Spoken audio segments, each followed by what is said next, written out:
그러니까 예전 책에는 소승, 대승 이런 표현으로 이제 기록하고 있는데 요새는 그런 표현들을 잘 안 씁니다. 상자부 불교, 테라와다 불교 이렇게 부르죠. 그런데 우리 북방불교는 지금 시대의 기록으로 보면 대승불교 문화권이에요. 그래서 오늘 여러분들이 읽으신 경전들을 비롯해서 우리가 반야심경, 천수경, 법화경, 금강경, 화엄경 이런 경전들이 대승경전이에요. 쉽게 말하면 아래쪽에서는 이런 경전을 읽지 않습니다. 아예 신행생활에 이것을 자기네들은 수행을 하지 않죠. 말하자면 그 사상을 배우지 않는다. 그러면 우리는 그동안에는 아래쪽 불교를 소승불교에서 편파했다. 낮춰봤단 말이에요. 그러면서 대승이 최고다 이랬기 때문에 소승불교는 아예 수준이 낮은 불교로 바꿔버렸습니다. 그런데 불교가 인도에서 이제 일어났고 인도 사람들이 생각은 뭐냐 하면 앞에 지난 것을 버려버리기보다는 앞에 지난 것을 기초로 하고 그 위에 수정해 나가고 얹어 나가는 거예요. 저는 이게 굉장히 바람직하다고 봅니다. 예전부터 내려오는 것은 잘못됐다 평가해서 버리지 말고 그것을 수정하고 바꿔가면서 또 새롭게 서있고 그 위에 뭔가를 쌓아 올라가는 이런 것이 인도 사상이고 불교입니다. 불교도 무상이라 했잖아요. 무상이라는 말은 도모하다 이렇게 새기는 것이 아니라 변한다. 모든 것은 변한다는 거예요. 그래서 우리 변화 속에 살잖아요. 변하는 이유가 뭡니까? 조건에 의해서 형성되기 때문에 변하는 거예요. 우리 몸도 세포나 이런 것도 여러 가지로 이렇게 형성이 되어 있는데 이게 변하잖아요. 그리고 우리 몸이 다 변해가잖아요. 그죠? 세상 모든 게 그렇다는 거예요. 물질도 마찬가지고 뭔가 만들어졌는데 만들어진 그것이 세월이 가면서 닳고 하잖아요. 그래서 결국은 변하게 되는 것이다. 이건 그럼 불교는 안 그럴까요? 불교도 변해야 되는 거죠. 그렇잖아요. 2500년 전에 불교하고 지금 불교하고 이것이 인도에 있을 때와 중국에 있을 때와 한국에 있을 때는 그 지역 환경에 따라서 변해야 된다. 변하는 게 너무나 당연한 거예요. 우리가 나이가 들면 늙어가는 것만큼이나 당연하다고 봐야 되는 거예요. 그런데 이제 그동안에 아래쪽 불교를 이제 철저히 어떻게 보면 무시를 하다가 아 이게 아니구나, 이게 기초가 되는구나 하고 그것을 배우기 시작하고 그걸 모르면 그 위에 쌓을 수가 없습니다. 여러분들이 반야심경이라는 경전을 읽어보면 무자가 다 달려있잖아요. 무한히 미슬신의 무색성향, 무고지명도 무오온도가 다 없다라고 되어 있잖아요. 그럼 없다라는 그 내용 자체가 기초가 뭐냐면 있는 걸 먼저 배우는 거예요. 오온이 뭐다, 아니비슬신이가 뭐다, 색성향 미촉법이 뭐다 이걸 먼저 배워놓고 12연기 이런 걸 배워놓고 그것을 내려놓는 거죠. 그러니까 우리는 알고서 그 내용을 충분히 우리가 이해하면서 나중에 내려놓아야 돼요. 그러니까 이제 불교도 마찬가지예요.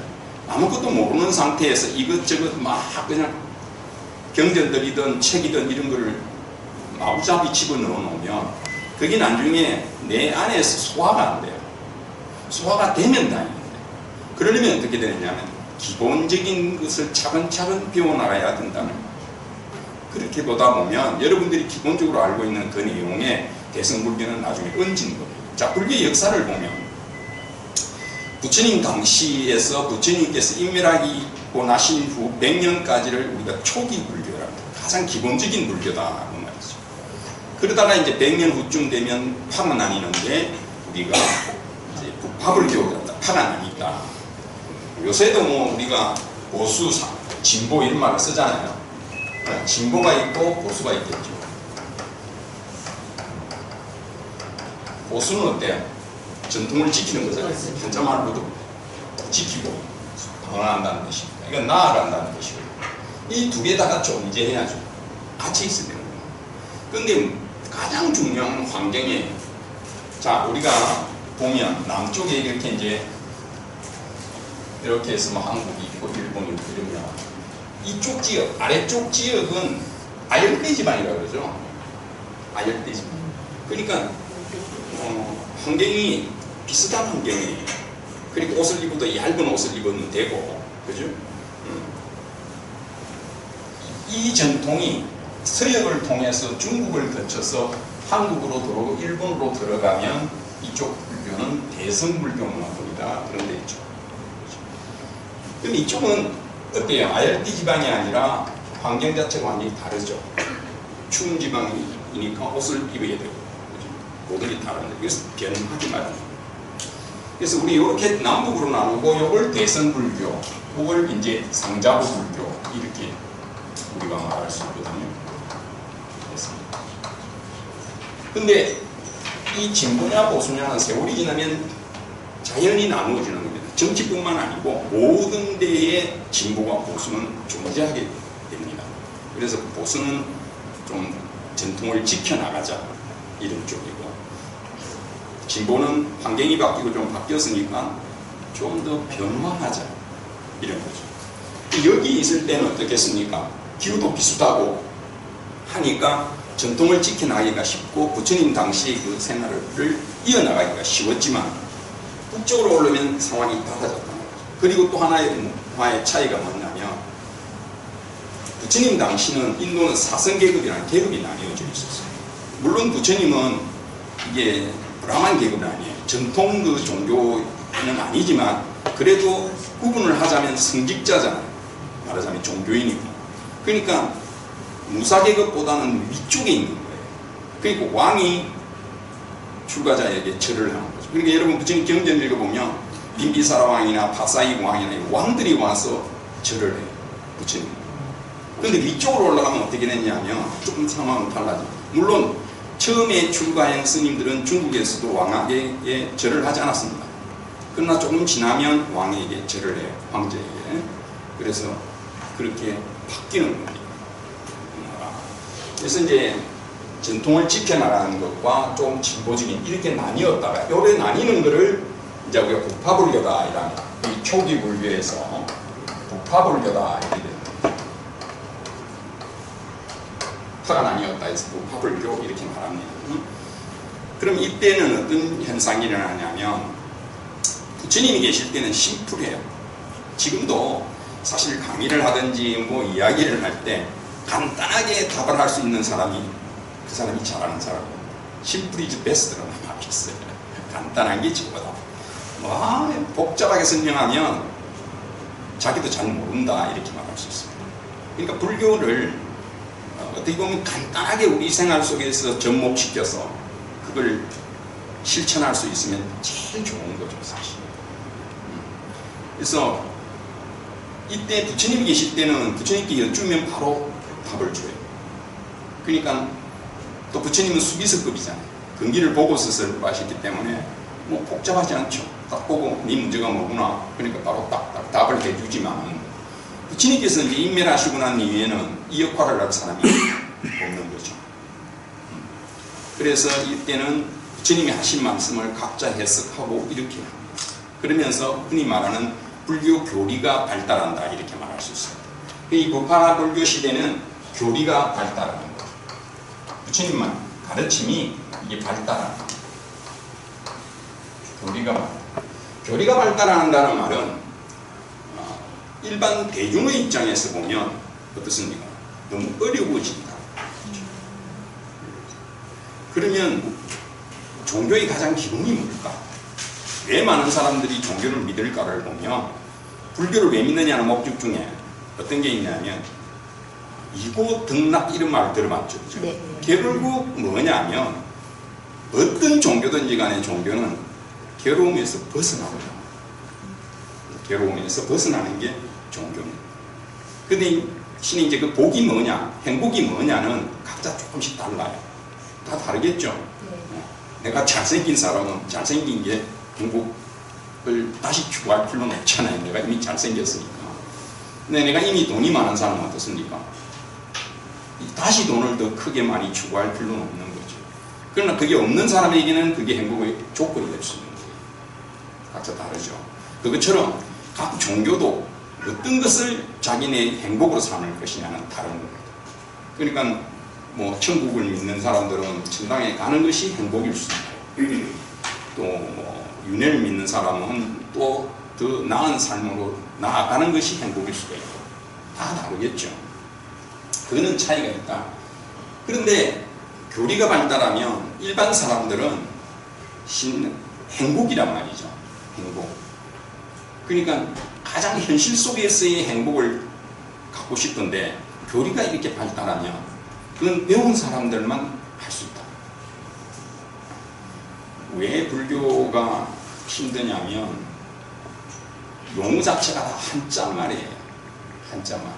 그래서 한자 용어가 낯선 거예요. 익히 알고 있는 한자가 아니다 보니까 우리가 그걸 아는 게 힘든 거예요. 첫째, 열반 이런 거. 이 용어를. 근데 이제 그런 용어는 전문적인 용어이긴 한데 그냥 쉽게 우리가 설명하면 행복을 찾아가는데 우리 최고의 행복은 불교에서는 열반이라 하더라. 이래 되는 거죠. 그럼 그 열반이 뭐냐 이건 좀 배워야 되는 거지만 어쨌든 교리가 발달하면 그리고 또 하나는 뭐냐 하면 스님 중심, 출가자 중심이에요. 불교는 원래 출가자 중심입니다. 이건 어쩔 수 없어요. 왜냐하면 부처님이 깨달음을 얻고 난 뒤에 출가한 사람들이 누굽니까? 자기 아들을 비롯해서 자기 사촌들 다 출가시키잖아요. 자기 부인까지, 자기 엄마까지 전부 다 출가다 시키잖아요. 왜 그렇게 했어요? 출가를 해야 목적을 이룰 수가 있다는 거예요. 쉽다는 거죠. 근데 모든 사람이 다 출가할 수는 없잖아요. 그렇죠? 그래서 이 중심이다 보니까 수행 중심이 되는 거예요. 자연스럽게. 출가자 중심이라는 것은 결국 수행 중심으로 간다. 그렇게 되면 어떻습니까? 일반인들, 일반 신도들 입장에서는 멀어지는 거예요. 의파가. 자, 이런 현상들이 재미난 게 불교 문화에도 나타나는데 부처님이 임민하시고 난 뒤에 사리를 누가 수습했습니까? 나눠주죠. 그래서 사리를 누가 가져갔습니까? 왕들이 가져갔어요. 요새 같으면 부처님 큰 스님 사리 신도들이 가져갈 수 있어요? 택도 없죠. 근데 그때는 왜 왕이 가져갔어요? 스님들이 안 가져가고.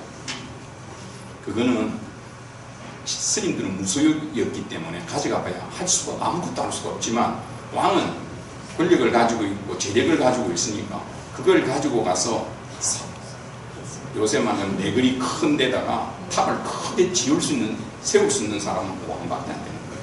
그래서 왕이 가져가는 거예요. 그래서 큰 탑을 세우고 거기를 중심으로 사람들이 모이자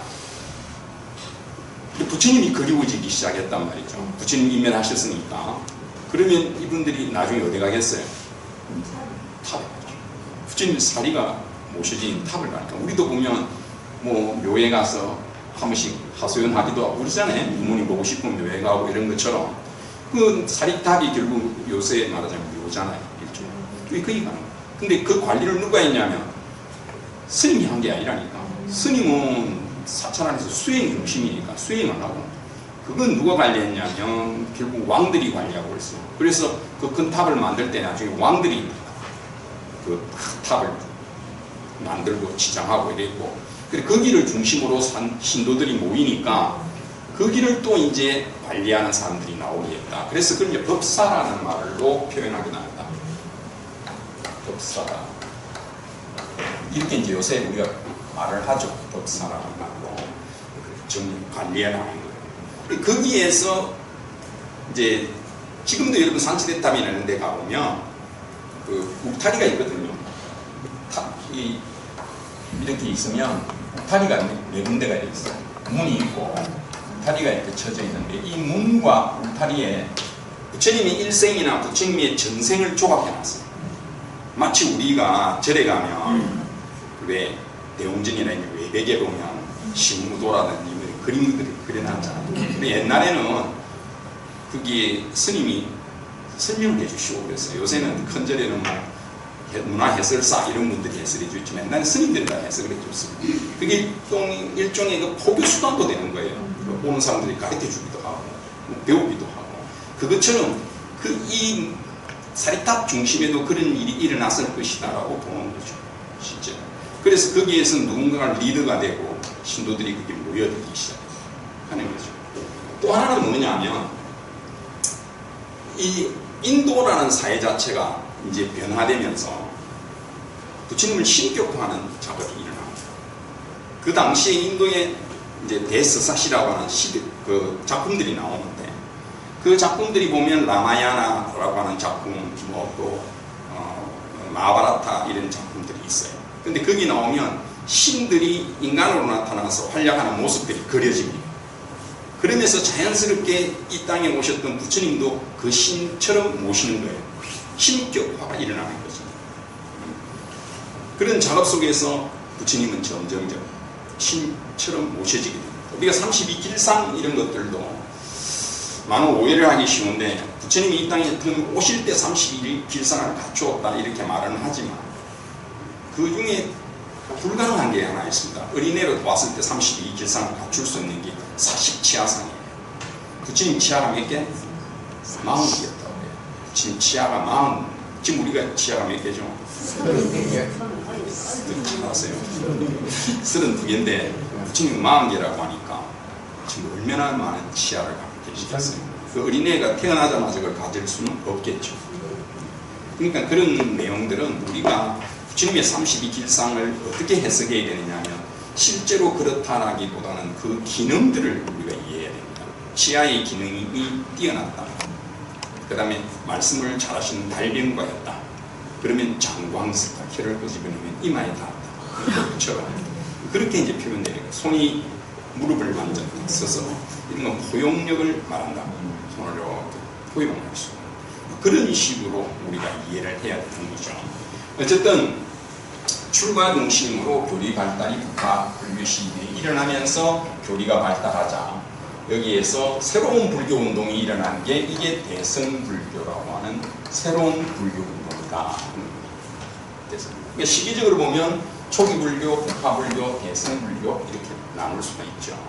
이 대승불교도 다시 초기, 중기, 후기로 이렇게 나누면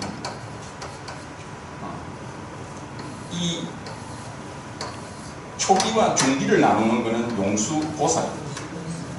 여러분 잘 아시는 용수보살 있죠? 용수보살 나가르주나 이분이 오셔서 사상을 펴고 하던 그 이후를 중기라고 합니다.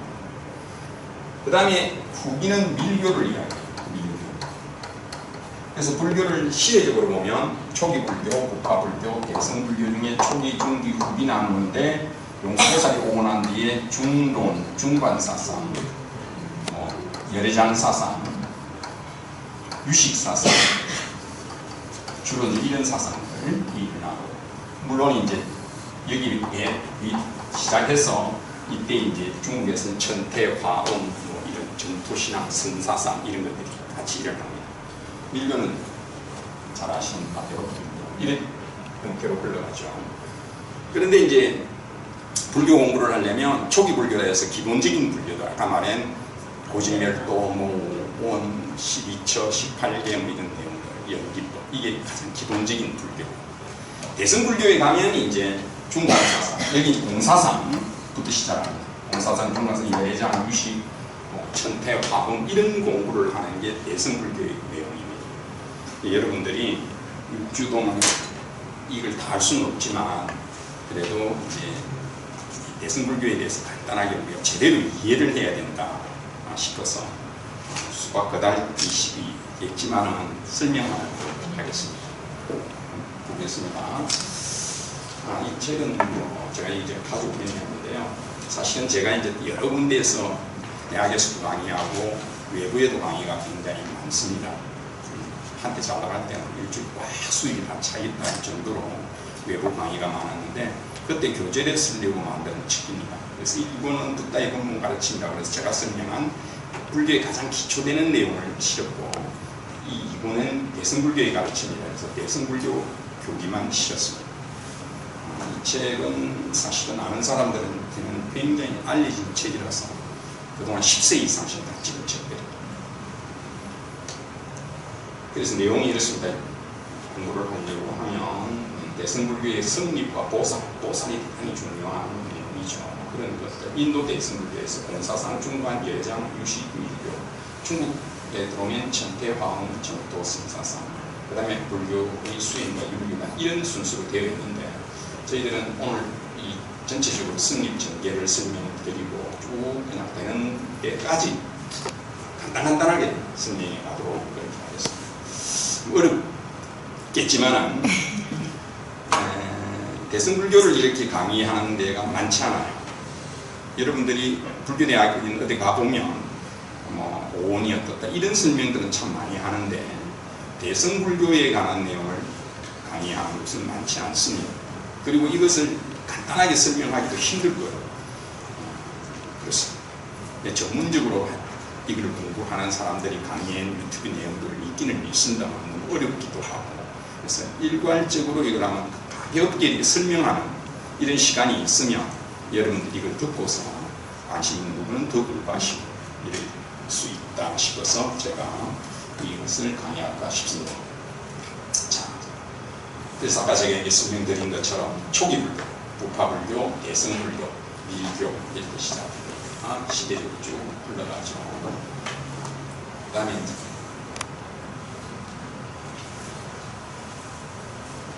그래서 아까 말씀드린 것처럼 대승불교라는 마하야나, 인도말로 마하야나이랍니다. 그래서 이걸 중국말로 그대로 음사라 그래요. 소리 나는 대로 옮겨 지은 게 마하연 이 말입니다.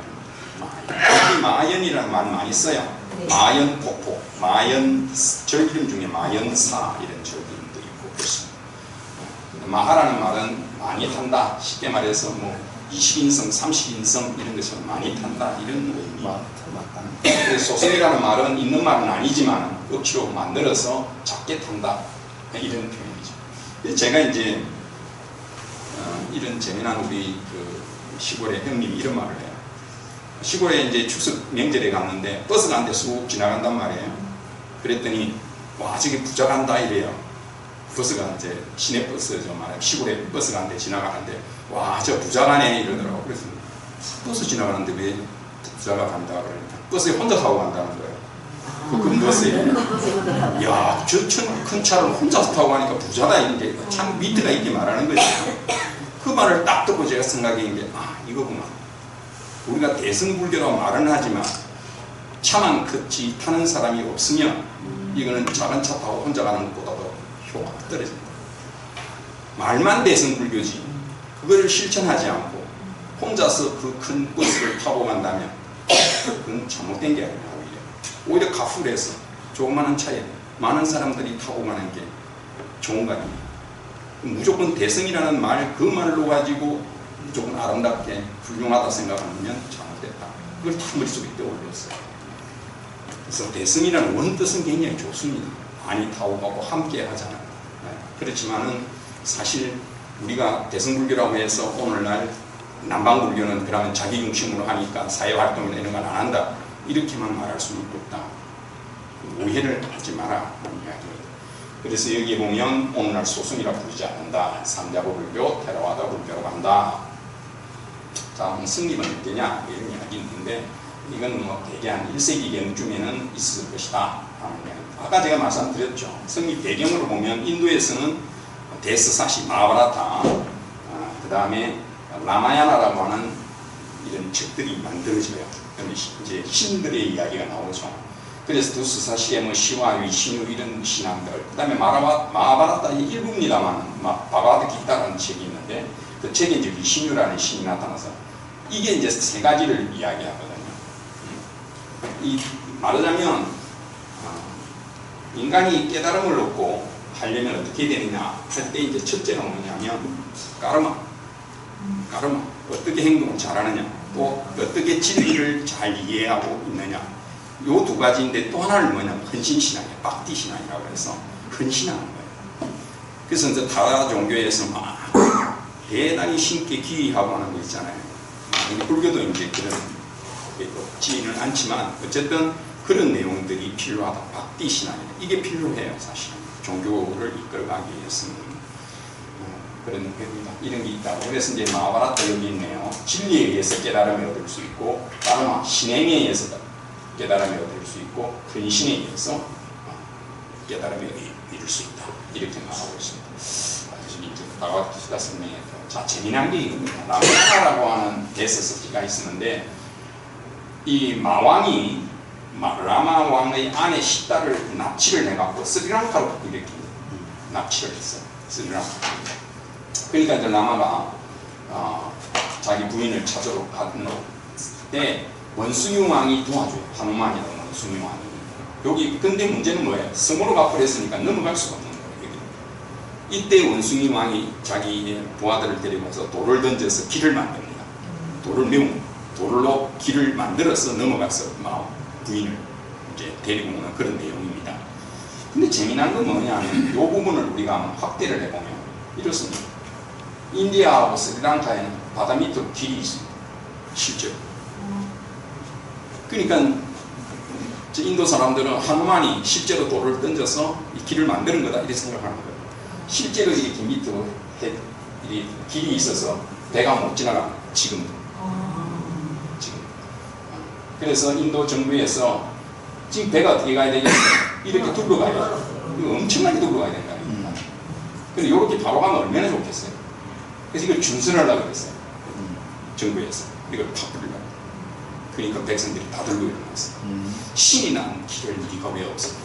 그래서 지금 못 얻었어요. 알겠어요? 그러니까 소설 속에 나오는 이야기지만 이렇게 현실적으로도 적용이 된다. 자, 아까 성립 배경에 보면 부파불교와 발전했다. 아까 여기 설명드렸어요. 네. 진보적인 성향을 가진 쪽, 이런 쪽이 이제 개혁 성향을 가진 쪽이 대승불교라고 하는 그런 운동을 시작했다라고 하는 것이고, 그 다음에 아까 말씀드린 것처럼 인도에서 라마야나 마하바라타 같이 이런 서사시가 일어날 때 부처님도 신격고 하고 부처님의 전생 이야기라든지 이런 것들이 만들어지기 시작합니다. 그러면서 이제 대승불교 운동이 시작되었다 하고, 또 하나는 이제 결국 그래서 뭐가 되느냐 하면 여기 보면 진리의 불다에서 우리를 구원해주는 부처님, 그 다음에 진리의 불교에서 부처님의 가르침으로 이렇게 불교가 이제 일어나면서 대승불교 운동이 일어났다 이렇게 볼 수 있습니다. 그래서 대승불교의 특징, 요건 좀 중심적으로 보면 깨달음을 위해 수행하며 다른 사람을 구원한다. 상구보리 하와중생, 이걸 들어봤죠? 네. 상구보리 하와중생. 원래 이제 보살이라는 게 보디사또와 이런 것들을 줄인 말이잖아요. 보디사타 그런 말입니다. 그걸 줄여서 이제 인도 말로는 보디사또와 이렇게 이야기하는데, 그게 이제 우리 중국 사람들이 자기네 소리대로 쓴 게 보디살타입니다. 보디사또와 이 말을 자기네 소리로 옮겨지는 거예요. 이게 뭐냐면 보디라는 말이 깨달음, 붓다가 여기서 나왔거든요. 그래서 이게 이제 뭐냐면 깨달음 이런 뜻이고, 사또가는 중생이라는 뜻이에요. 우리 번역할 때 사또와 중생, 이 두 개를 합치니까 깨달음을 얻은 중생이다 이렇게도 해석할 수 있고, 깨달음을 추구하는 중생이다 이렇게 해석할 수도 있어요. 근데 요걸 이제 줄여서 보살, 요 보자 나오고 요 살자 나와서 보살. 알겠어요? 그렇게. 그래서 이 보살 정신이 대단히 중요해요. 부처님 당시에도 보살이라는 사상이 있었는데, 그때는 뭐냐면 부처님이 되기 직전 수행자, 그러니까 부처님 일생을 보면 부처님께서 융융 고행하시고 수다타의 우유죽을 받아먹고 그 다음에 보리수 나무 때 딱 앉아갖고 마왕들의 유혹을 물리치고 난 뒤에 그때를 보살입니다. 보살이라는 이름이 딱 붙으면 그 다음에는 부처님이 된다. 그래서 아시겠어요? 여러분들 보살 그러면 그 다음 단계는 단계로 가요. 그래서 보살 이런 거죠. 그래서 그런데 이제 이게 대승불교로 올라오면 어떤 차이를 보이느냐면 우리 모두는 부처가 될 수 있다는 생각을 하게 돼요. 근데 이것도 이제 여러분 좀 제대로 이해를 하셔야 되는데, 모두가 부처가 될 수 있다 하는 말을 공공이라고 해요. 공공이라는 말은 여러분 들어봤죠? 어디에서 나옵니까? 열애신이죠. 그죠? 열애영공 정변지 명행육선서 세간의 무상사 조장목 천사 불세종 할 때 응공이 나오잖아요. 이 아라한이에요. 여러분 머릿속에 아라한 그러면 깨달음을 얻어서 윤회로부터 벗어나면 그게 아라한이고, 그럼 우리의 목표는 아래쪽에는 뭐다? 아라한이. 근데 그게 우리 불교적으로 오면 뭐가 된다? 부처가 된다. 그러나 원칙적으로 보면 1분 1세기이기 때문에, 그럼 스카모니 부처님도 아라한이겠죠? 깨달음을 얻어 윤회로부터 벗어났으니까, 그러니까 운동이라고 하는 거예요. 그래서 이걸 쉽게 이해할 수 있는 방법이 뭐냐면, 여러분이 국사 시간에 태정, 태생, 문단, 세에서 민주주의 명칭을 배웠죠. 다왕이죠. 근데 1대만 뭐라고 그래요? 태조라고 그러죠. 나머지는 태조라고 그러잖아요. 그것처럼 한 세계에 처음 부처님 된 분만 부처님이고 나머지는 다 아랍니다. 이해가 되세요? 그렇게 보시고. 그래서 이렇게 보살이라는 위치가 많이 달라져요.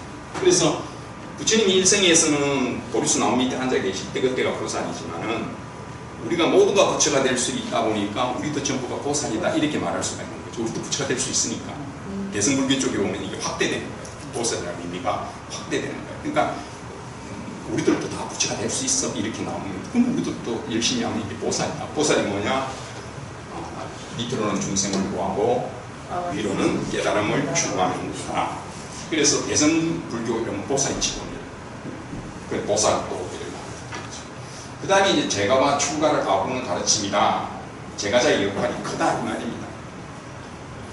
물론 이제 대승불교가 돼도 사실은 출가자가 있기 때문에 승직자로서 출가자는 따로 이제 예우를 받지만 오늘 같이 이렇게 이제 승직자 출가자 수가 줄어들고 이러면 불교가 살아남기 위해서는 다시 제가자의 역할이 큽니다.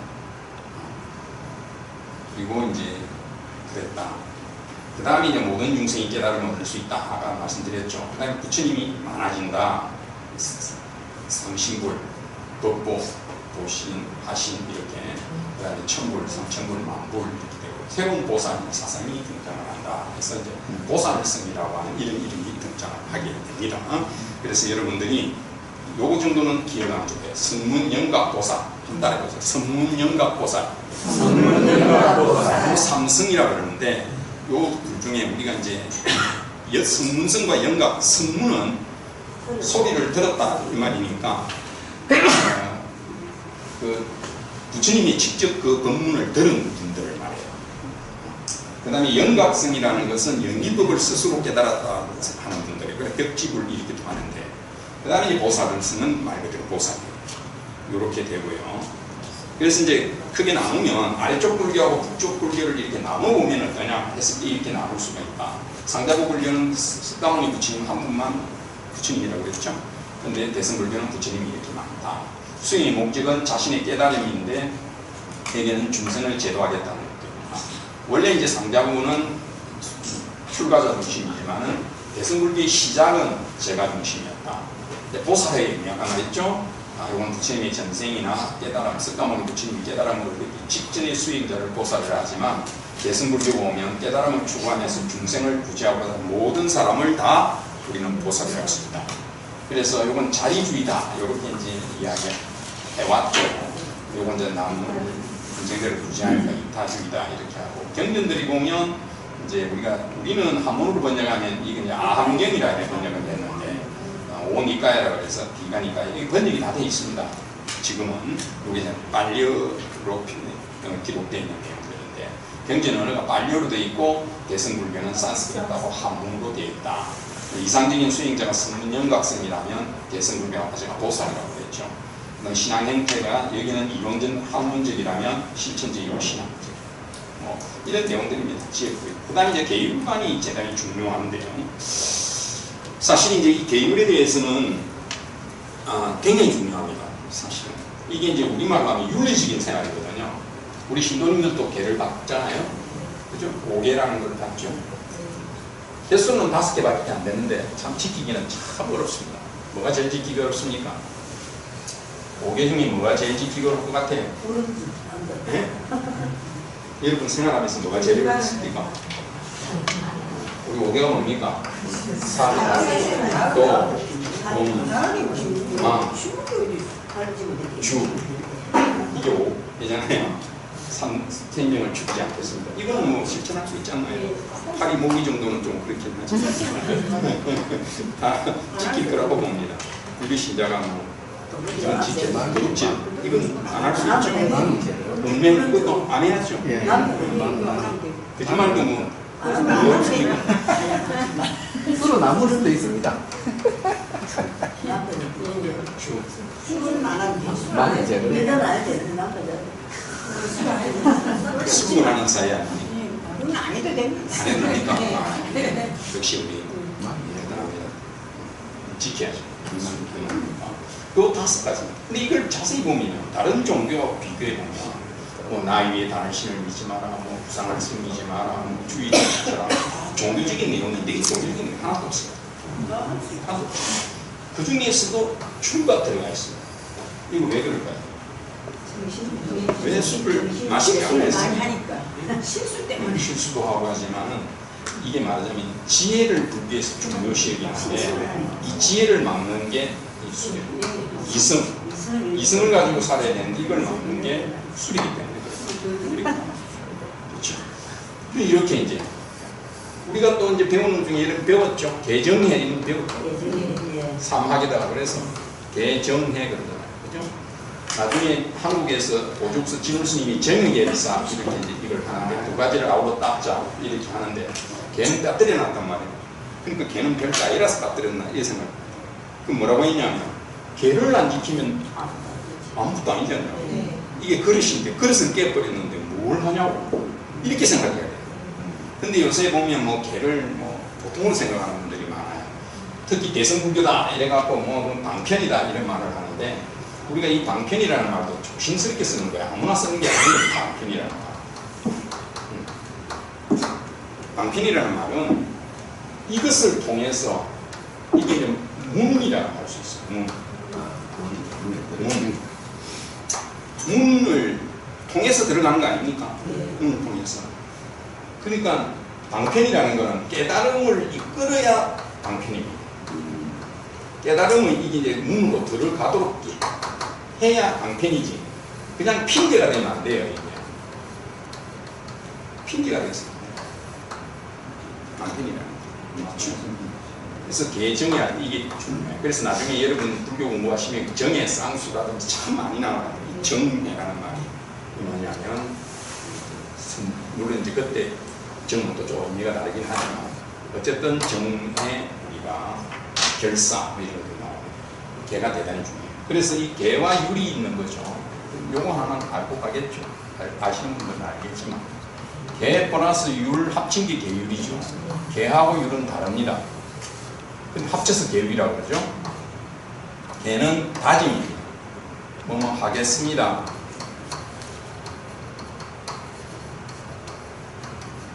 이건 하지 마라. 달라요. 개는 뭐라고요? 하겠습니다. 다짐입니다. 맹세. 율은 법입니다. 하지 마라. 하지 마라. 그러면 한자는 우리가 불살생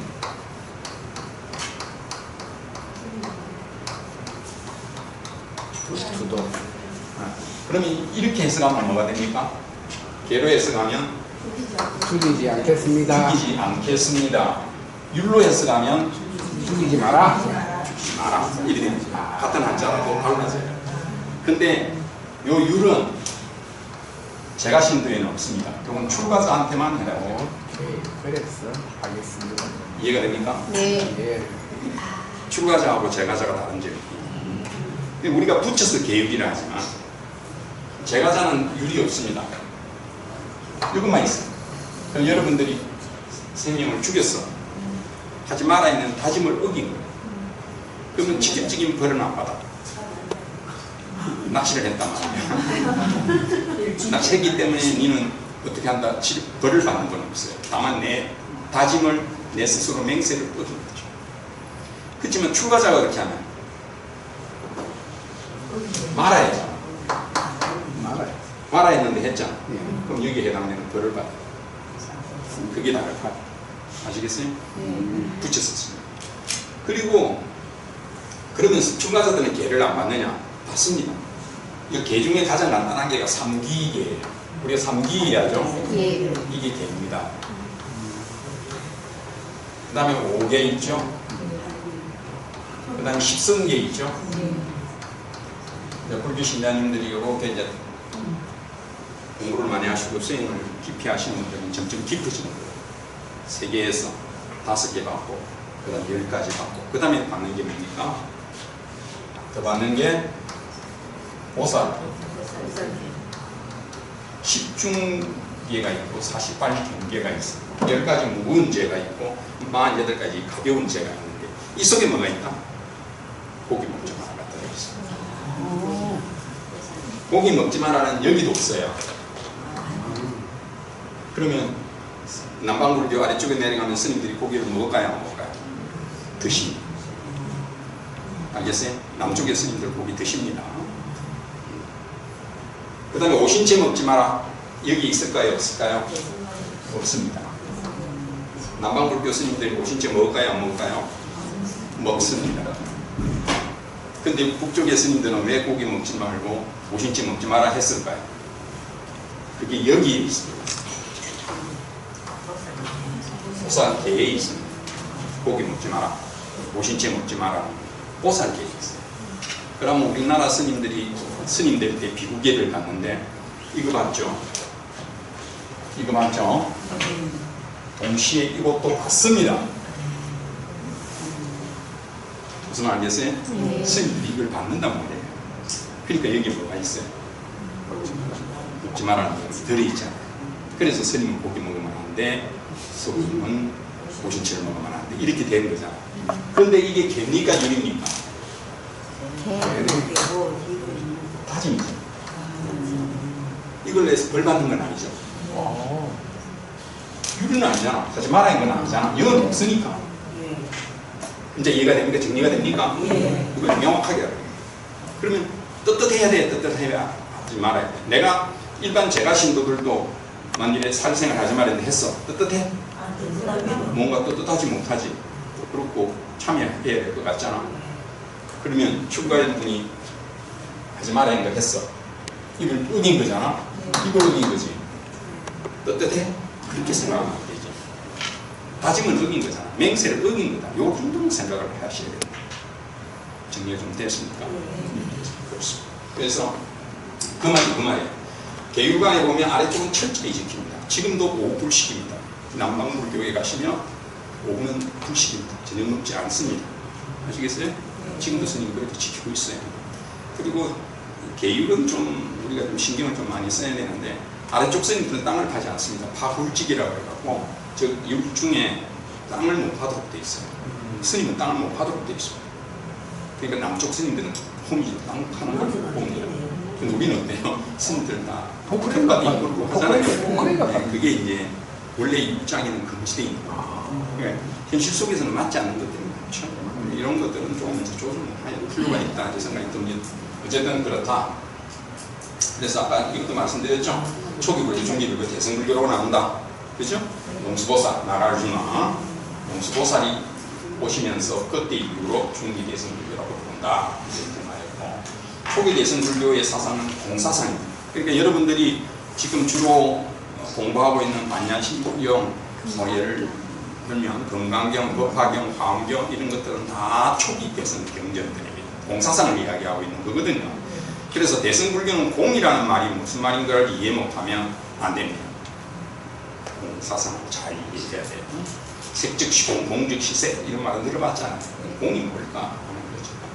그리고 이제 여기에서 보여사례 수행 단계는 어떻게 했나 실천을 중요시했다. 보살도 단계별로 공부하도록 되어 있어요. 불교는 원래 스텝 바이 스텝이에요. 초기 불교도 그렇고요. 한 단계씩 공부하는 거예요.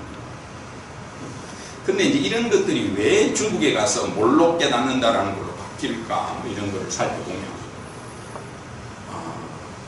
원래 이제 인도 사람들을 특징을 좀 알아야 돼요. 부처님도 인도 사람이죠. 인도 사람들이 요새 사성계급이라는 게 아래쪽 사람들, 우리가 계급이 남전 사람들은 딱 보면 얼굴 보면 알아요. 키가 작고 깜삽잡해요.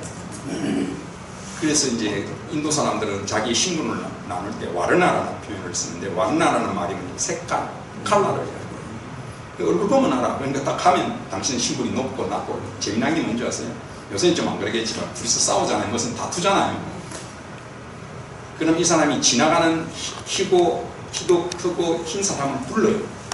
그럼 이 사람은 좀 계급이 높다 싶지만 불러요. 그러다가 대놓고 설명을 해요. 우리 둘이 이것 때문에 싸웠다. 이러면 그 사람이 그럼 네가 잘못했네. 그럼 받아들여요. 재미나더라고. 인도 사회. 그러니까 계급 사회가 되면서 자기는 받아들이고 있는 거죠.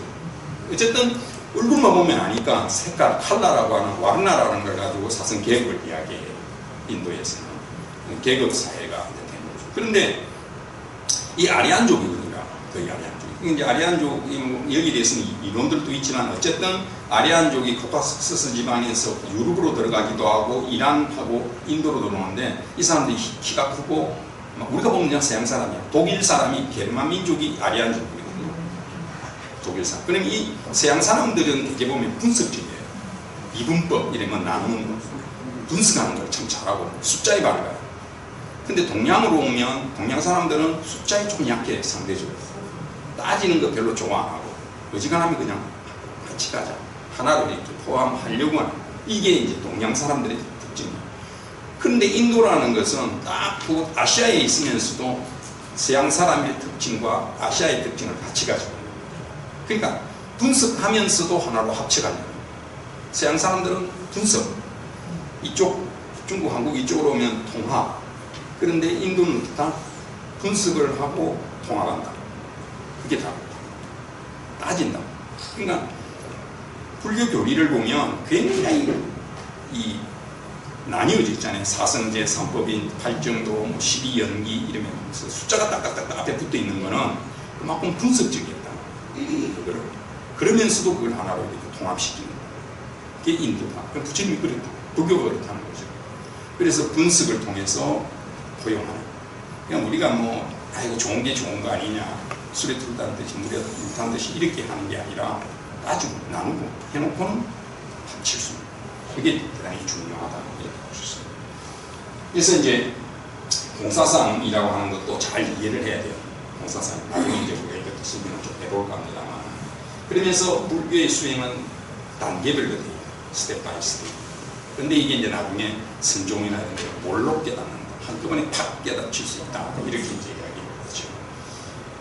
뭐 이렇게 또 해석할 수 있죠. 벽이 있는데 안 무너지잖아요. 계속 치면 어떻게 했어요? 언제는 무너지겠죠. 무너질 때는 한꺼번에 무너지겠죠. 그러면 이제 중기는 아까 말씀드린 것처럼 용수보살이라는 게 나와서 중론이라는 대단히 논리학입니다. 이게 사실은 중론이라는 게 논리적으로 이걸 풀어가는 거예요. 그래서 그는 이해를 하기가 힘듭니다. 이게 중론이라는 것 자체가 논리적으로 풀어가기 때문에. 그런데 이제 오도에 이게 논리학이라고 그래요. 그래서 불교도 불교 논리학이라는 게 따로 있습니다. 그리고 그 티베트 스님들이 왜 이렇게 닥샤르라 그러는데 막 치면 한 분은 앉아 계시고 막 한 분은 막 스스 막 이런 걸 하는 거 다 토론하는 거거든요. 그게 굉장히 논리적으로 토론하는 거예요. 서로 대화를 통해서. 그래서 논리적으로 공부하는 게 대단히 중요합니다. 원래 철학은 논리가 빠지면 안 됩니다. 논리를 가지고 철학을 만들어가는 거거든요. 그래서 상대의 잘못을 우리가 깨기 위해서도 논리라는 게 필요해요. 말도 안 되는 소리 하는 거는 차분차분하게 그걸 논리적으로 설명해야 되는 거죠. 근데 우리는 어때요? 논리적으로 설명하면 거부합니다. 모르겠다. 내 생각이 옳다. 논리적으로 좀 따지면 싫어해. 지금도 그런 분들 많죠. 막무가내입니다. 아무 생각하지면 그걸로 하죠. 사기로. 이게 이제 나가르주나의 사상이고요. 그 다음에 이제 열애장사상이라는 게 나옵니다. 이 열애장사상이 참 재밌는 게 열애가 감추어져 있다 이런 뜻입니다. 열애장이니까. 그러니까 우리 몸에 열애가 감추어져 있다 이런데 원래 뜻은 열애가 감추어져 있다라는 게 열애의 태아가 감추어져 있다는 뜻입니다. 열애가 감추어져 있는 게 태아. 그러니까 임신한 여성의 배, 자궁 속에 애가 있듯이 그런 부처의 태가 우리 몸에 있다 이렇게 이야기가 돼요. 완전한 건 아니죠. 나와야 될 거 아니야. 충분히 9개월 지나고 난 뒤에 그렇게 이해를 해야 돼요. 그런데 이게 이제 중국으로 가면 불성 이런 이름으로 바뀌면서 모든 중생들은 부처가 될 수 있는 성품을 가지고 있다 이렇게 있죠. 그 열애가 다 들어있다 이렇게 말합니다.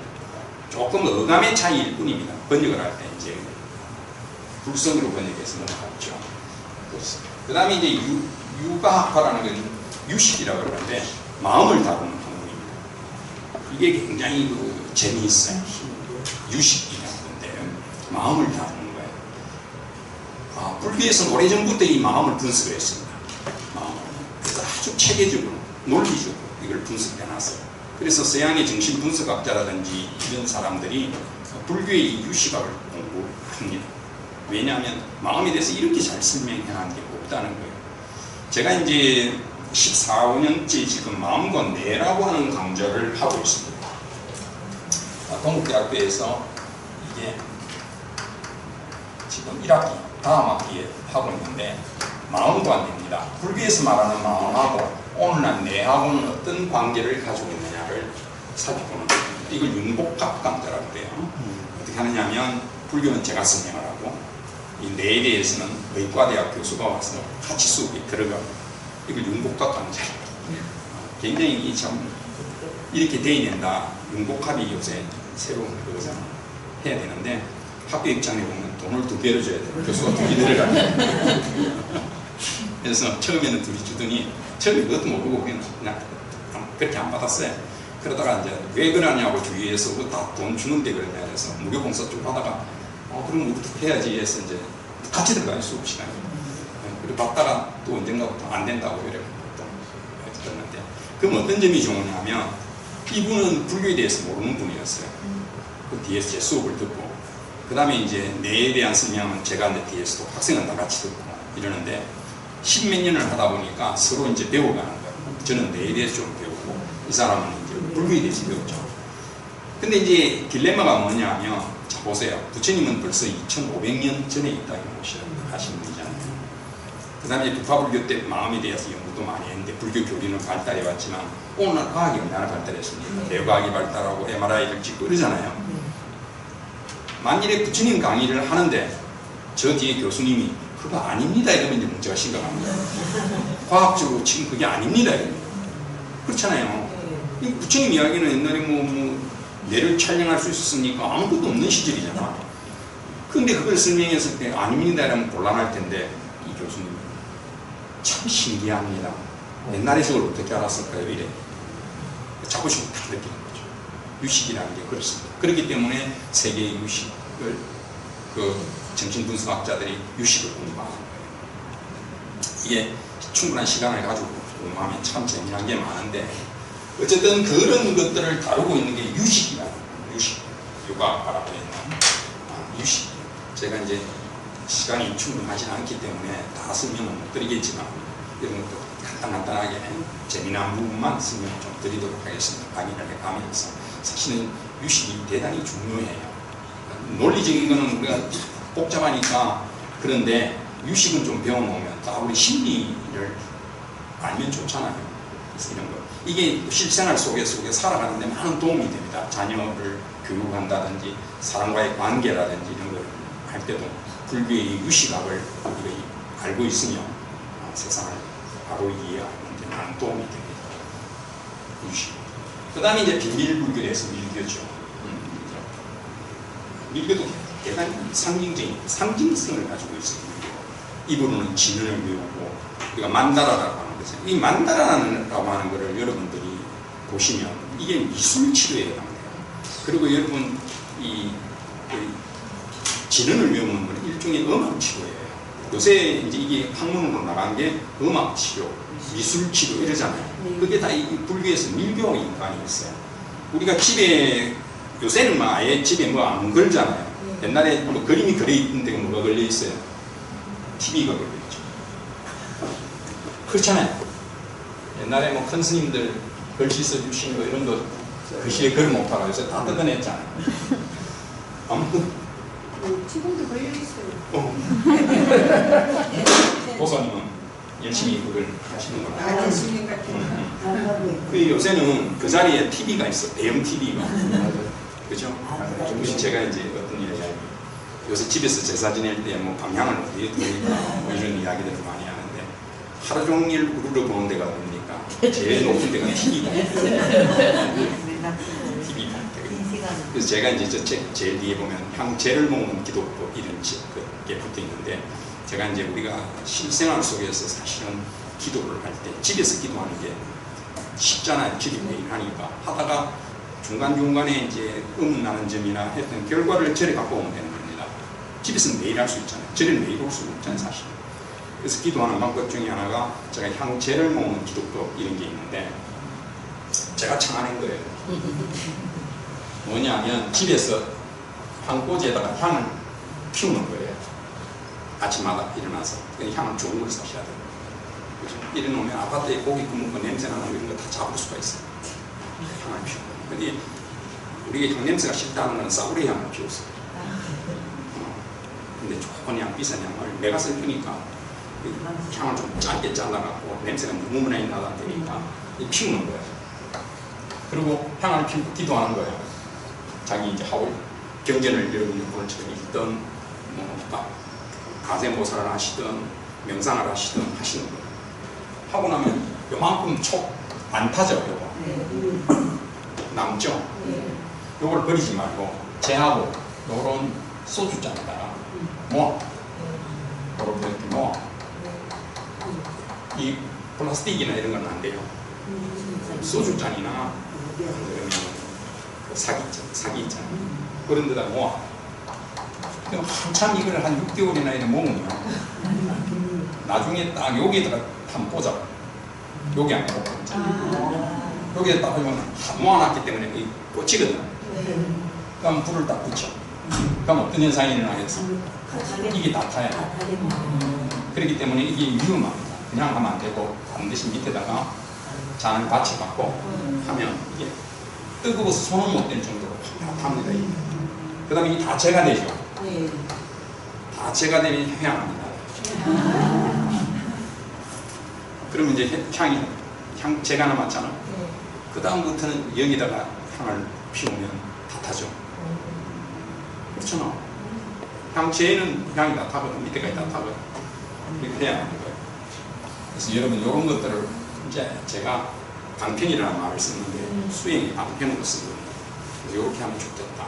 또 이게 이제 사찰에서 호응이 되면 신도들이 한 저거를 향로를 크게 하나 만들어 놓고 부처님 향 앞에 지금은 모래를 채우잖아요. 모래밖에 없으니까. 옛날에는 뭐 재라도 있었지 요즘 재가 없으니까. 그러니까 행사 때마다 막 털어내야 되고 그러잖아요. 이렇게 해서 이 신도님들이 가져온 저걸로 채우면 아니 저 정도로 향로가 하나 채워지죠. 그거는 제가 신행생활을 하면서 아이디어를 내보고 단체를 여기까지 나가는. 그러니까 여러분들이 기도하는 것도 중요하다 하는 이야기가 일교입니다. 그리고 이제 만다라 이야기했죠. 그리고 이제 집에도 옛날에 그림 그릴 때 아무리 게르니카 같이 뭐 수백억짜리 그림도 전쟁을 친다든지 이런 글을 그리면 안 된다고. 사람이 계속 보고 있기 때문에 정서적으로 좋지 않다. 그렇죠? 근데 만다라는 뭐냐면 특징이 또 이게 어떻게 되어 있냐면 동서남북이 일정해요. 이렇게 예를 들면 이렇게 있으면 이렇게 동서남북이 똑같죠? 만다라. 그게 편안한 감을 이런 걸 보고 있습니다. 이건 이제 미술치료나 공개적으로. 그래서 이제 지능을 이거는 계속하는 그걸 통해서 몰입할 수 있는 거예요. 일종의 이제 약간 방편을 이용한 불교다, 비밀불교다. 근데 이게 비밀불교가 쉬운 게 아니에요. 티베트 불교가 아까 말씀드렸죠. 뒤에 나올수록 얹어지는 거잖아요. 초기 불교가 있고, 부파 불교가 있고, 대승불교, 초기 대승불교, 중기 대승불교, 이거 후기 대승불교잖아요. 그러면 어디에 얹어져 있겠어요? 제일 높은 데 얹어져 있겠죠. 얹어져 있는 게 제일 높은 데 얹어져 있는 거잖아. 쭉 쌓아간다 했으니. 그러니까 이 불교가 만만치 않은 불교예요. 티베트 불교 스님, 그 티베트 스님들 공부 굉장히 많이 했어요. 중간 이거 종점 당합니다. 굉장히 학문적으로 탄탄한 배경을 가지고 있습니다. 그러면서 그러니까 여기는 기도하러 오면 딱 신도를 보고서 근기를 봐야 되니까 무조건 3000배 이게 아니라 100만 배가 아니라 보고 당신은 3000배만 되겠네. 당신은 10,000배를 해야겠네. 당신은 다 각자의 근기에 따라서. 그리고 수행 방법도 똑같이 하지 않습니다. 근기를 봐가면서 당신은 뭘 해야 된다. 비밀스럽게 그래서 가르쳐준다. 이렇게 되는 거예요. 우리가 공부하는 것은 현교라고 해서 비밀 반대로 드러낸 가르침이라 해서 우리 가르침은 다 드러내서 모든 사람에게 지금 이렇게 하지만 밀교는 비밀스럽게 그 사람의 능력에 맞춰서 불교시대에 가는 근기에 맞춰서 수행 방법도 일러준다. 이렇게 되는 겁니다. 그래서 아까 승립을 이렇게 보면 공사상 배경으로 해서 이런 사상들이 일어나고 밀교가 공사상이 약간 기본이 되기 때문에 이걸 이해해야 이 다음 사상을 이해할 수 있다. 이렇게 됩니다. 그래서 공사상이 대단히 중요해요. 그래서 이제 이게 이제 인도에서부터 이제 서역을 통해서 동북 쪽으로 전파가 된다 하는 이야기입니다. 아까 제가 지도를 그린 것처럼 이게 인도에서 이제 무려 인도에서 불교가 이쪽으로 가죠. 이게 서역입니다. 한자말로 서역은 서쪽 지역이다 이런 뜻이죠. 서쪽 지역이다. 중국에서 볼 때 서쪽이니까 서역이다. 이게 실크로드를 통고 들어가서 한국, 일본 이렇게 정해지게 됩니다. 그래서 여기를 통과하게 되는데 이게 있는 전파가 되려면 누군가가 들어가면 여기에 딱 철저하게 공세가 되어버리면 안 넘어가죠. 못 넘어가죠. 공세를 해버리면. 그렇죠. 그러면 우리가 북한도 마찬가지입니다. 북한하고 우리하고는 공세가 되어 있잖아요. 못 넘어가잖아요. 그래서 넘어가는 사람이 어디를 넘어갑니까? 중국으로 우회해서 누가 넘어가요? 정치나 군대에는 못 넘어가요. 누가 넘어가요? 장사하는 사람. 무역하는 사람은 넘어가는 거예요. 어쨌든 왜? 서로 이익이 되니까 무역이라는 거예요. 그래서 이걸 서역을 통해서 이렇게 불교가 전달이 되면서 점점 대난다 했죠. 근데 요 지역을 잡고 있던 사람이 누구냐?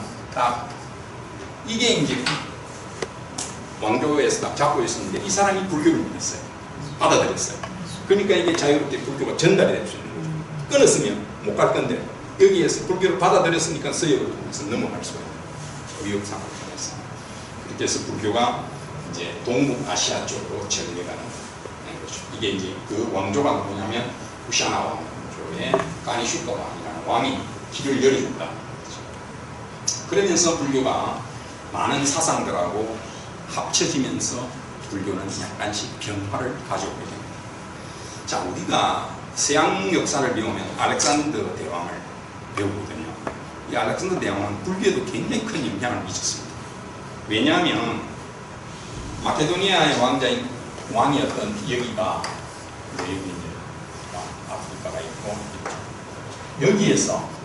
여기에서 이집트 점령하고 넘어와서 이 다 점령하고 이 인도 서부를 점령하고 돌아가거든요. 그럼 이 대군대가 이동하면서 길을 열었을 거 아닙니까? 우리가 게으른 사람은 좀 늦게 성묘가면 먼저 간 사람이 길 내놨잖아요. 그것처럼 한두 사람이 지나가도 길이 나는데 몇만 명 되는 군대가 지나가고 있어요. 길이 없는 길도 만들어가면서 가는 거 아니고 그 길이 오늘날까지도 주 도로가 됩니다. 여기를 통해서 사람들이 왔다 갔다 하는 거예요. 그리고 중간쯤에서 뭐가 일어난다? 무역이 일어나는 거예요. 왔다 갔다 하면서. 그래서 불교가 이 루트를 통해서 가는 거예요. 그리고 여기에서 서양의 이 문명이 안쪽으로 몰려 들어와서 여기 와서 우리가 헬레니즘 문화 이런 거 배웠잖아요. 그런 게 이런 이유 때문입니다. 그리고 불상이 만들어지는 것도 저 영향을 받습니다. 불상이 처음에 만들어지지 않았다가 이제 나중에 간다라 북지방 중심으로 해서 서양의 문화를 받아들이면서 불상도 만들어진다 하는 거예요. 그래서 그런 문화를 알렉산더 대왕이 만들어준 거예요. 그러니까 길을 열어준 게 대단히 중요해요. 부산의 왕조의 가니슈카 왕. 그래서 재미난 게 이건 아까 후샤 왕도 나오죠. 여기 보면 이 금화예요. 금화. 요새 금값이 비싸서 반지 한 번 해주도 못하는 시선이 돼서 이거 어떡합니까? 여기 보면 한쪽은 자기 왕을 새겨놨죠. 그 한쪽 뒤에는 뭐래요? 불닭을 새겨놨어요. 부처님을 새겨놨어요. 왜 이렇게 새겼겠어요? 정치하는 사람이 의도적으로 해야 되는 거예요. 왜? 내가 곧 왕이야. 왕이 곧 부처야. 이걸 말하고 싶은 거예요. 우리가 동전의 양면 그러잖아요. 그죠? 그처럼 동전에다 이렇게 새겨놓으면 부처님 왕은 하나다. 이런 사상이 중국까지 전래가 됩니다. 그러니까 왕의 입장에서는 좋죠. 백성들이 불교를 믿는데 절대적으로 믿는데 왕도 같이 그런 권위를 가지고 싶은 거예요. 그래서 이 왕이 문을 열어줬기 때문에 불교가 서역을 통해서 중국으로 전달될 수가 있다 하는 거고요. 자, 이게 이제 불교가 전래되는 겁니다. 그래서 남반구로 파란색이 상자고 불교죠. 오늘 태국 미얀마 스리랑카 이쪽이 이제 파란색으로 되어 있고 뒤에서 빨간색은 위쪽으로 이렇게 전달이 되어져서 라산 티벳이고요. 중국으로 한국으로 전달이 됐죠. 그러니까 어떻게 보면 오늘날 뭐 중국이나 한국이나 일본 이런 나라들이 경제 대국이다 돼서 보니까 이쪽 불교가 그동안에 많이 떴죠. 상대적으로. 그러다가 이제 아래쪽 불교가 알려지면서 이 상자부 불교가 불교의 아주 기초가 되는 불교다 해서 다시 각광을 받고 있는 거예요. 수행법도 우리가 선, 명상 이럴 때 젠 그러거든요. 서양 사람들은 젠 그래요. 왜 젠이 되겠어요? 일본 사람들로 발음을 하면 젠입니다. 젠. 그래서 일본 사람이 이 선을 전했기 때문에 우리가 전했으면 선 이렇게 전해졌을 텐데 일본 사람 말차도 그렇잖아요. 우리가 만일에 서양이 말차를 보는 거예요. 근데 일본이 맞자는 게 그냥 그대로 서양이 알려지듯이 우리 김치가 그대로 알려지듯이 그렇게 된 거죠. 그래서 이 불교가 이제 알려졌는데 아래쪽 불교 이 불교가 요새는 윗바사라니 사띠 수행이 이렇게 해서 우리 스님들도 와서 수행을 많이 하고 오죠. 아까 말했죠. 스텝 바이 스텝 단계적으로 되기 때문에 일반 사람들이 받아들이기가 아무래도 쉽죠. 단계별로 하나씩 지도를 하면서 수행을 하기 때문에 그렇습니다. 그다음에 인도 불교가 사라졌다. 결국은 왜 사라졌느냐? 이게 중요한데요. 불교가 서서히 약해지는데 보세요. 한 지역 안에 뭐 한국도 마찬가지입니다. 한 지역 안에 종교가 있으면 한 종교가 커지면 어때요? 다른 한 종교는 작아지겠죠? 세력이. 그렇죠. 상대적이니까. 그것처럼 처음에는 불교가 굉장히 교세가 셌어요. 그런데 점점 이 불교가 교세가 약해지게 되는 계기가 뭐냐? 뭐니 해도 종교계도 정치 종교가 합치면 안 되지만 영향을 받는 겁니다. 경제의 영향을 받아요. 지금도 마찬가지고 옛날에도 그랬습니다. 부처님 경전을 보면 빈비사라 왕, 파사익 왕들이 불교를 지원했고 그다음에 극고독 장자라든지 이런 재벌들이 불교를 지원했기 때문에 불교가 클 수 있었던 겁니다. 지금도 그건 다 마찬가지예요. 그런데 이제 그때는 불교가 종교가 굴하지 않았고 왕들이 알아서 여러분 이걸 알아야 되는데 보시라는 의미를 우리가 잘 알아야 됩니다. 여러분 경전을 읽으면 그 경전의 내용을 잘 이해를 해야 돼요. 이 보시는요 주는 사람이 뭡니까? 시주자죠. 받는 사람이 화주죠. 누가 선택합니까? 여기가 선택합니다. 법화경이라는 경전에 보면 부처님 전에 영락 자기 목걸이를 끌어갖고 부처님 이거 받아주십시오. 부처님 노하자 안 받자. 안 받으니까 제발 좀 받아주십시오. 사정을 왜 그렇게 했어요? 내가 씨앗을 가지고 뭘 길러야겠는데 밭주인이 싫어하는데 이러면 뿌릴 수 있어요? 없어요? 못 뿌려요. 씨앗을 뿌려야 비싸게 나고 내가 그걸 거둬들일 건데 밭주인이 안 된대. 그럼 내 씨앗 안 먹고 있으면 그래요. 누가 주인이? 밭주인이 뿌려라 캐 뿌리시는 거예요. 그 밭주인이 부처님이라는 거예요. 그러니까 뿌리지 마라 뿌리는 거. 제발 좀 받아주십시오. 보시하는 사람 시주자가 원래 사정을 해야 되는 겁니다. 받아주십시오. 알겠어요? 요새는 거꾸로 돼가고 시주하는 사람 생색내듯이 이 기본이 지금 틀려먹는 거 안 된 거예요. 보시를 받는 자 안 받으면 되죠. 예? 안 받으면 그거 안 받는다면 못 내는 거라니까. 안 주면 돼요. 그러니까 복을 붙이는 거예요. 생식을 해서 이 생색이라는 말도 잘 한번 생각해봐요. 그럼 남방불교에 가면 불교에 부처님이 그걸 하니까 생색. 이거 잘 생각해야 되는 게 생색이라는 건 내가 내면 안 된다는 이야기예요. 내가 내면서 오늘 내가 저래가 100만 원 냈다. 이러면 안 내고 이건 생색을 내고 그냥 냈어. 100만 원. 그랬더니 스님이 오늘 법보시는 누가 100만 원 했는데 이거는 생색 낸 게 아니에요. 왜? 내가 안 냈잖아. 내가 낸 게 아니잖아. 이런 데도 뭘 하나 새겨줬어. 스님이 새겨줬으니까. 남한불교 가면 그럼 이름이 안 새겨져. 다 새겨져 있어요. 그럼 내가 안 새기는 거예요. 내가 새겨갖고 처음부터 여기 내가 누구는 이래가 나면 안 되고 그냥 넣는데 남이 새겨준 거는 생색을 낸 게 아니다. 해석을 잘해요. 그래서 이제 이렇게 인도 불교가 사라지게 된 게 뭐냐면 오늘날 이제 제가 불교대학 강의도 다른 데서도 많이 하고 그러는데 좀 안타까운 거는 지금 우리 불교 신자가 자꾸 줄어드니까 여기에 이제 초조감을 느끼고 있어요. 근데 이건 그렇게 하면 안 돼요. 제가 볼 때는 그렇습니다. 사실은 불교대학이나 이럴 때는 문을 열어줘야 돼요. 누구나 들어와서 기독교인이든 천주교 신자든 와서 들을 수 있도록 문을 열어줘야 됩니다. 불교에 대해서 모르는 사람들이 불교를 알므로 인해서 자연스럽게 받아들일 수 있도록 만드는 게 불교의 포교법이에요. 불교는 강제가 아니에요. 강제할 필요가 없어요. 불교는. 왜냐하면 모르고 있는 사람이 이게 이런 거라고 보여만 주면 들어오게 돼 있어요. 지금 불교를 비방하는 사람은 불교를 모르는 사람들이에요. 모르는 사람들. 그래서 그런 말도 있잖아요. 불교를 모르면서 불교를 믿는다는 것은 불교를 비방하는 사람보다 더 죄가 크느니라 이런 말도 있다. 그게 무슨 말이겠어요?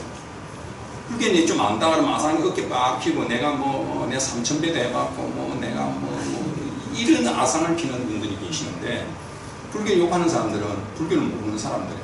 그런 사람은 오히려 불교를 가르쳐주면 불교를 바로 배워요. 조금 아는 사람들이 오히려 어깨야 아상 깔려가고 받아들이지는 못해요. 우리가 스님들이 이야기할 때 술잔에 물잔에 물이 넘칩니다. 그건 그냥 하나의 이야기로만 들을 게 아니라 전부 우리가 반성해야 되는 거예요. 여러분들 어릴 때 춘향전 다 알죠? 내용 다 알죠? 여러분 춘향전 제대로 읽은 사람이 있어요? 다 어린이들 춘향전 한 읽고 춘향전 안다는 거예요. 뭘 알아? 그건 어린이용 춘향전이었는데 그건 똑같은 거예요. 불교도 내가 책 좀 읽고 안다 싶어도요. 그게 심행과 이런 것들이 쌓여져서 충분히 내 것이 되지 못하면 그건 제가 삼사솔리 강의나 이럴 때 이제 제가 우리 청년애들 이거 하면 설명해 주시오 그러면 뭔 줄 아세요? 그 설명은 할 필요가 없습니다. 유튜브 보세요. 여러분 지금 그 인터넷 이것만 들고 있으면 다 들고 있잖아요. 그거 치보세요. 내가 화엄사 다 설명되어 있습니다. 내가 만다 목소리 들고 떠들 겁니까? 안 떠들어도 돼. 다 있어. 그게 더 정확해. 하면요. 물론 이제 공식적인 것만 그렇지만. 그러면 제가 해야 될 게 뭐냐면 단순한 그 화엄사에 대한 그게 아니라 화엄사상을 어떻게 깔고 이게 의상돼서 어떻게 이런 거를 설명해 주는 게 전문가 따라갈 거다. 그거예요. 무슨 말 알겠어요? 불교 공부를 하려면 낱낱이 하나씩은 안 하는 거는 그건 의미가 없어요. 다 있는데 말라고 하나씩 그걸 외우고 있습니까? 전체를 아우르면서 볼 수 있는 거를 여러분 익혀가야 되는 거예요. 그러려면 자 내가 불교 공부를 할 때 늘 이야기 드리는데 불교는 하나씩 공부해 나가고는 안 돼요. 그러면 이상한 게 있는 거예요. 그림을 그리는 거에다가 비교를 했잖아요. 예를 들어서 여기에 부처님 불상을 내가 그림을 그리고 싶다. 그러면 이렇게 그릴 거예요. 이래 그리 나가실 거예요. 이래 그리 갖고는 잘못하면 안 맞아요, 전체가. 어떻게 그래? 학교 다닐 때 배웠죠? 어떻게 중심선을 던잖아요.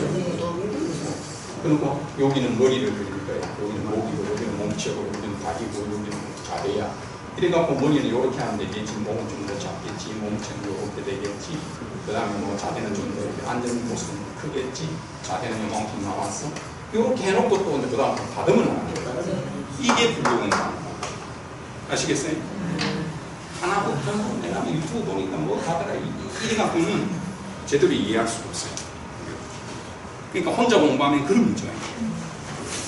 요즘에 전문가들도 많고 책도 많으니까 여러분들 얼마든지 책도 볼 수 있고 하잖아요. 근데 전체를 이렇게 볼 수 있는 힘, 이게 중요하다. 그래서 불교가 정리하겠습니다. 시간이 말이 잘했습니다. 시간이 짧아. 너무 열강입니다. 아니 열강은 짧았어. 예. 지난번 금화비 받아가지고 좀 우리한테 강의를 많이 했으니까 마무리하겠습니다. 예. 불교가 사라졌습니다. 간단하게 정리하겠습니다. 끝으로 보면 이제 이 힌두교를 종교로 가져왔고 이슬람이 불교 사원을 타개했다자 내적 원인으로 살펴보면 제가 신도 조직 장치가 약했다. 지금도 그렇죠. 다른 종교에 비하면 제가 신도 조직이 약합니다. 왜 그랬냐면 불교는 강제성이 없기 때문에 그렇습니다. 승가가 부패했다. 승리의 자지가 됐다. 승직자가 이제 부패했다는 거고 종파로 많이 분열이 됐다는 거고 이게 중요합니다. 경전을 일반 사람들이 알기 어려운 산스크리트로 기록했다. 이게 굉장히 중요합니다. 어려우면 안 된다는 거예요. 그러니까 쉽게 해야 된다. 그다음에 아까 말씀드린 것처럼 지배자들의 후원이 부족했다. 이것도 중요해요. 차별화가 안 된다. 아까 제가 말씀드린 게 그겁니다. 다른 종교가 그렇게 한다고 해서 우리가 그렇게 따라갈 필요 없어요. 우리는 우리 종교의 특징을 가지고 그걸 오히려 장점으로 삼아서 해나가면 됩니다. 그 다음에 계급 사회를 결국은 극복하지 못했다. 왜냐하면 부처님은 다 사성계급을 다 받아들였지만 낮은 계급이 많이 들어가 있으면 사람들이 바깥에서 볼 때 저 낮은 계급들이 들어가 있는 저 시궁찮은 사람들이 들어가 있어 이렇게 생각한다는 거죠. 그거는 여러분들이 우리가 생각할 때 우리 여기 불교 반야선론이든 할 때 우리 각자가 어떻게 돼요? 제 삶을 바른 대로 살아가고 저기 가는 사람들은 그래도 야 제대로 살아간다 이런 소리를 듣는 그런 사찰이 되어야만이 사찰 자체가 일었을 수가 있다 이렇게 볼 수가 있겠죠. 좀 길었는데